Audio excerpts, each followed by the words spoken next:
Hello viewers, আসসালামু আলাইকুম। আরেকটি ভিডিওতে আপনাদের সবাইকে স্বাগত জানাচ্ছি। আজকে আমি আপনাদেরকে একটা জিনিস দেখাবো। এই যে দেখুন, আমার হাতের ফলগুলো দেখুন। এগুলো হচ্ছে এক ধরনের ফল। সচরাচর এই ফলটা কেউ খায় না বলতে বাজারে বিক্রি তো হয় না তেমনভাবে। এটা কেউ হয়তো চিনে না। যারা গ্রাম বাংলায় থাকে তারা হয়তো ফলটির সাথে পরিচিত হতে পারেন।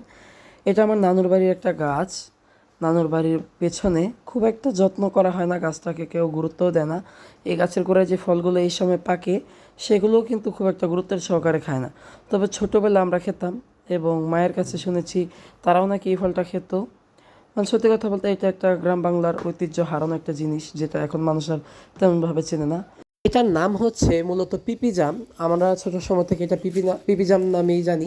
আরেকটা নাম আছে যেটা এইখানে গ্রামের মানুষরা বলে হান্নিগুটা। একটু হাস্যকর নাম, তবে এই নামটাই শুনেছি বেশি। এর টেস্টটা অনেকটা জামের মতন, অনেকটা বলতে জামের মতন ওই রকম একটা ফ্লেভার পাওয়া যায় না, তবে জামের মতন একটা কোষ্ঠে কোষ্ঠে একটা ভাব থাকে এবং হালকা মিষ্টি। বীজগুলোও জামের মতন। এমনিতে খেতে কিন্তু বেশ ভালোই লাগে, তবে খুব সুস্বাদু নয়। তবে ওই যে বললাম না, বাচ্চাদের একটা আগ্রহের বিষয়, সেরকম আমরা ছোটো সময় খুবই খেতাম।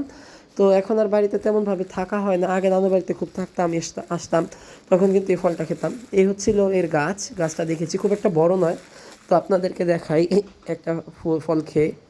ফলগুলো আসলে খুবই ছোট একটা ফল এবং এর বীজটা অনেক বড়। অল্প একটু অংশই মাংস, সেই অংশটাই কিন্তু খাওয়া হয়। এই যে দেখুন, বীজটা কিন্তু জামের বীজের মতন, এবং একটা ফল কিন্তু আমার হাত থেকে পড়ে গেছে।